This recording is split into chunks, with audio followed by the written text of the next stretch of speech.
Hello বন্ধুরা, তো দেখো আজকে বিপত্তারিণী ব্রত, তাই জন্য সকালবেলা চান সেরে নিয়ে আমি ঠাকুরের ভোগ দিয়ে বসে গিয়েছি দই তৈরি করতে।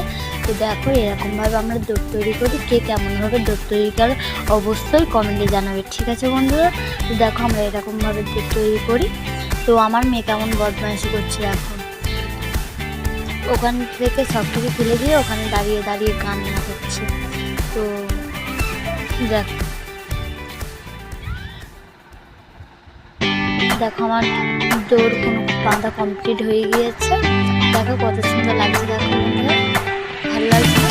তো কে কে বার করো অবশ্যই কমেন্ট করে জানাবে বন্ধুরা, কমেন্টে বলতে ভুলো না জানো। তো দেখো আমাদের ঠাকুরঘরটা, তারপরে চলে গেলাম অঞ্জলি দিতে।